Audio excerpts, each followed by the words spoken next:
The Clippers, the top seed in the West. The vaunted Celtics, the sixth seed in the East. The Rockets, Spurs, and Pelicans and Jazz, all currently out of the playoffs. And the Milwaukee Bucks lead the NBA in scoring for the first time since Richard Nixon was president. The NBA is crazy. I can't figure out anything this NBA season. I've been monitoring and tracking it. Nothing makes sense to me. I think the new NBA rules are an adjustment for everybody. Everybody's on the perimeter, can score at will. And maybe the Orlando Magic are a 500 team. Yeah, they're good. The Utah Jazz are out of the playoff. The Sacramento Kings are 10-10. Yeah.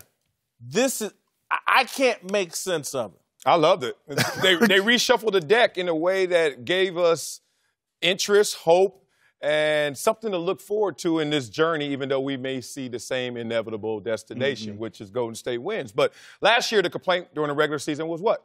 Man, we know what's going to happen. It was kind of a boring regular season, exciting playoffs. We saw Golden State go to 7. We were like, whoa, they were on the brink of elimination. So respect for the playoffs continue now into this regular season.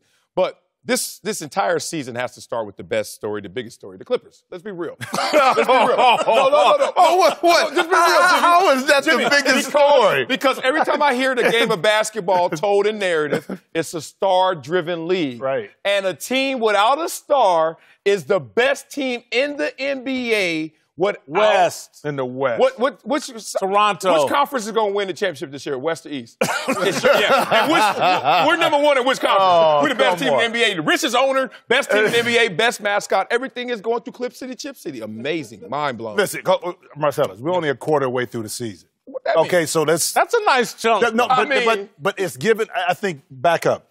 You're right. It's a crazy season because I think, I've always said this about the Western Conference. It was overrated from this perspective. At the top, it was really good. But to me, I still didn't trust Portland. I really didn't trust Utah. Denver is playing well. Minnesota, you couldn't trust, okay? So if there were teams within the Western Conference, even though you considered it deep, that when it came down to it, you're like, okay, so why couldn't the Lakers be in the 4th or 5th position based on what's going on? So I'm kind of not surprised by it. But what I am surprised is that you got the Rockets down 13th. I knew it wasn't sustainable because I played for Mike D'Antoni. When they didn't, sign back Trevor Ariza for whatever reason, they didn't want to pay him. That's fine. Go find a player that's similar to his acumen, also the way he plays, that fills in the gaps. They didn't want to do it. So to me, the volatility in the Western Conference is like the biggest story because we thought Golden State would be there. We thought Houston would be there. Teams, Portland would be there. But yet and still, Utah, after their run, would be there. But also, to me, I put up a board here in regards to your point about the scoring and the rules, okay? Look at this. 7 50-point games. And keep in mind, Clay, and it was Steph and Clay or Steph and KD had 50 before the fourth quarter. Yeah. So within these last 4 years, it's been 7 games of 50 already, which goes back to the rule changes. There's no rim protector, okay, right now. Everything is spread out. So the question is it sustainable and really good for the game? I don't know in regards to really high-quality basketball because right now we're not seeing it. We're seeing a lot of scoring, but is it really high quality? And that's the question that we're going to have to get into once we get deeper into the season and the committee has to look at. It's really not a high quality of basketball. I wonder on that point if that's why Boston is struggling so much, is because the things that Brad Stevens used to always bring to the table aren't as valuable now in a league where high-quality play, I'm not sure if it's being rewarded. Well, Memphis, the way they still play, they're in 4th. They're going to grind you out. So the old school still kind of work. I think the dynamic in Boston is this. I was hurt my 3rd year, averaged 26. But when I came back, I wasn't the same player, and that hurt our growth in Dallas.